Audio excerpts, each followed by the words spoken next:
Ya, sudah terlampau tinggi sampai 1912.70 dan kali ini sudah terkoreksi di 1909, 2 poin saja. Tapi apakah ini memang saatnya kita melakukan switch strategi menjadi sell atau memang masih layak ditunggu untuk zona buy berikutnya? Oke, ada beberapa catatan di sini yang harus Anda ketahui. Pertama, kita bicara tentang paket stimulus terlebih dulu.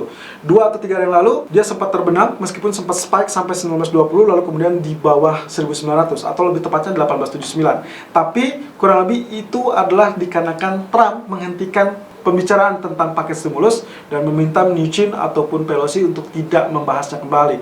Lalu kemudian di saat atau di hari yang sama justru Trump kembali mengumumkan tentang dia ingin menyelamatkan sektor maskapai penerbangan yaitu sektor jasa dan juga memberikan paycheck $1.200 terhadap warga Amerika yang dinilai memenuhi persyaratan. Tentunya lagi-lagi ini adalah keadaan politik internal dari AS, di mana Partai Demokrat ataupun Republik memiliki peluang untuk mendapatkan simpati dari para warganya.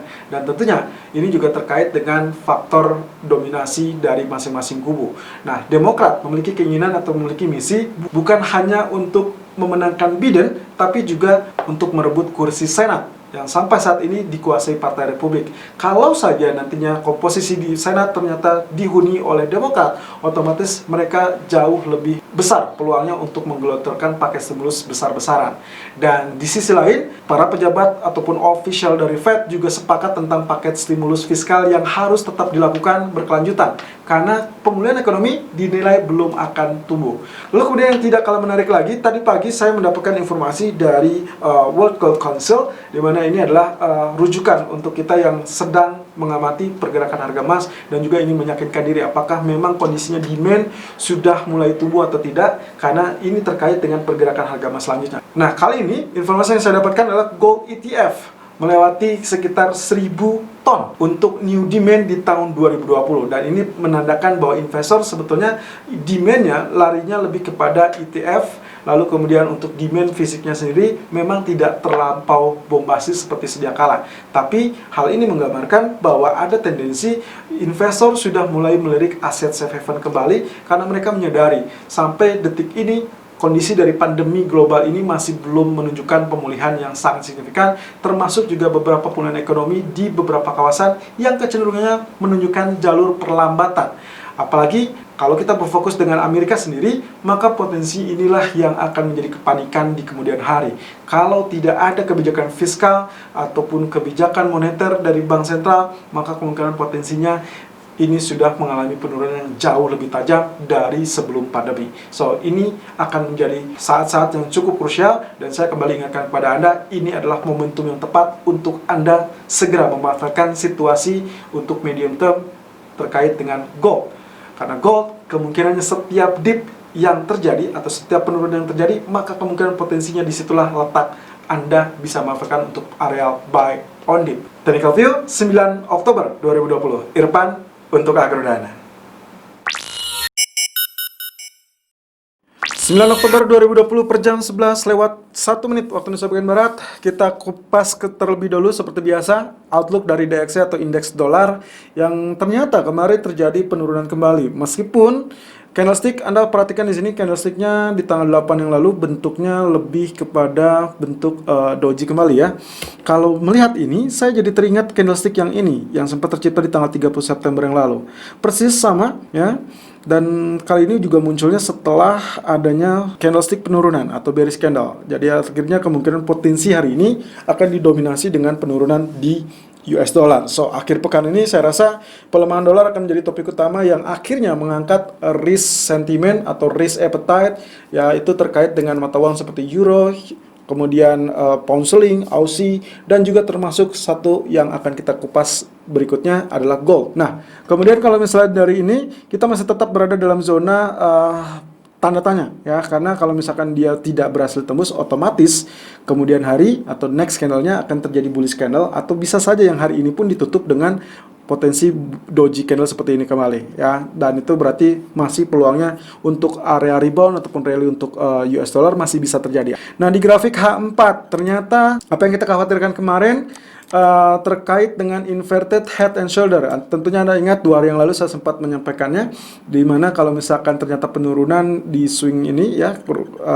wave ini ya, saya menyoroti tentang kalau misalkan ternyata dia tidak melewati area yang kita curigai sebagai left shoulder, maka kemungkinan potensinya begitu rebound. Yang harus diperhatikan adalah area neckline ya.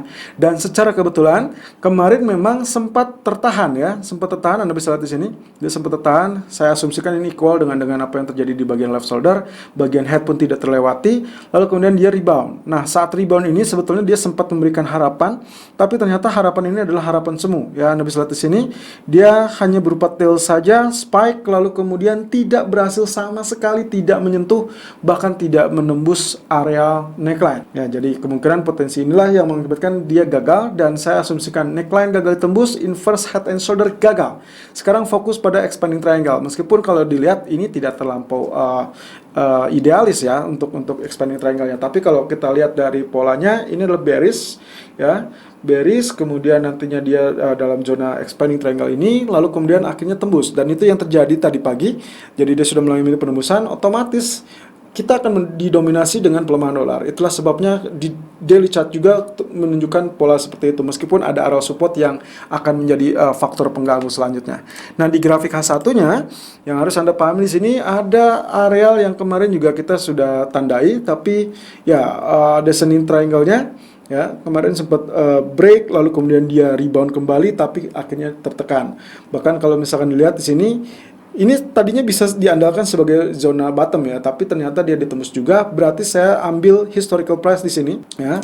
Saya ambil historical price di situ, dan itu adalah di area 93.35. Sampai saat ini running price untuk DXY masih 93.45. Jadi kita akan lihat potensi selanjutnya akan ada di area mana. Saya Nickel View 9 Oktober 2020 untuk gold jam 11 lewat 14 menit waktu Indonesia bagian barat. High 1912.70 dan low 1893.50. Running price 1909.70. Selamat untuk Anda yang berhasil memanfaatkan situasi tadi pagi. Tapi kurang lebih ini adalah outlook yang akan saya update, karena kemungkinan harganya sudah terlampau tinggi. Saya tidak mau Anda melakukan buy on high karena kemungkinan potensi itu terlalu riskan. Apalagi kalau Anda lihat di sini, ini yang saya maksud dengan grafik yang sempat saya share tadi pagi. Saya sempat di situ mengatakan hati-hati dan amati atau cermati zona di mana terdapat area resisten yang cukup kuat. Anda bisa lihat di sini zona trendline merah ya, ini yang kita pakai kemarin, lalu kemudian sekarang zona biru, yang kebetulan zona merah dan zona biru ini berhimpitan, jadi artinya inilah strong resistance.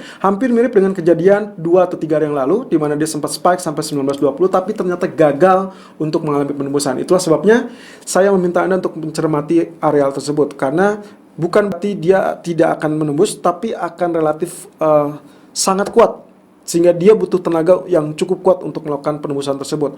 Nah, secara candlestick tidak ada masalah, karena ini tendensinya adalah untuk kenaikan. Nah, tapi karena dia sudah terlampau tinggi dan bahkan sudah menyentuh atau menempel di bibir trendline merah ini, termasuk juga di zona yang relatif lebih kuat ya, saya rasa pullback yang akan Anda butuhkan untuk melanjutkan kenaikan ini ya. Tapi dengan catatan begini, kalaupun dia menembus 1920, itu sudah akan ada di ujung tanduk, jadi kemungkinan itu akan tetap muncul kalau ini berhasil tembus. Lalu kemudian yang target selanjutnya mungkin akan kita lihat 1928 ataupun 1930 area ya. Lalu kemudian disitulah kita akan lihat potensi pergerakan selanjutnya. Nah, itulah sebabnya kenapa saya lagi-lagi ingatkan kepada Anda sejak awal pekan ini, bahkan di akhir pekan lalu saya sempat mengingatkan bahwa ini adalah kesempatan untuk Anda mulai memanfaatkan situasi ataupun keadaan untuk medium term setidaknya sampai 3 bulan ke depan. Kemudian kalau gagal, bagaimana? Kalau gagal berarti area low kemarin itu berada di 1881 ya, kurang lebih. Ya, betul, 1881.70 itu adalah zona yang sangat baik untuk Anda pertimbangkan sebagai area dip berikutnya ya, terutama untuk medium term. Tapi kalau misalkan Anda mengambil area sell di area sekarang, itu juga cukup baik, tapi ingat bahwa area 1900 kemungkinan Anda harus cepat exit atau minimum di 1903. Kemudian di grafik keempatnya sendiri, Nah, ini yang cukup menarik. Kalau Anda pertanyakan mungkin ini garis, kenapa ada garis biru? Ya, saya perkecil terlebih dulu. Ini adalah areal titik utamanya di 2075. Ini adalah all time high yang tercipta di bulan Agustus. Kemudian saya extend dan ternyata saya dapati zona kenaikan masih tertahan di bawah zona biru. Jadi kemungkinan kalau misalkan dia gagal kembali menembus zona biru, berarti bullish masih belum cukup layak ataupun belum cukup kuat. Meskipun secara kondisi fundamental tetap saya menyarankan untuk melakukan buy on dip di kisaran-kisaran atau zona-zona eksklusif tersebut. Kemudian yang paling penting lagi, dalam 2 hari terakhir Anda bisa lihat di sini area garis merah yang saya bentuk ternyata juga tidak ditembus. Artinya kemarin pun zona 1881 cukup maksimum.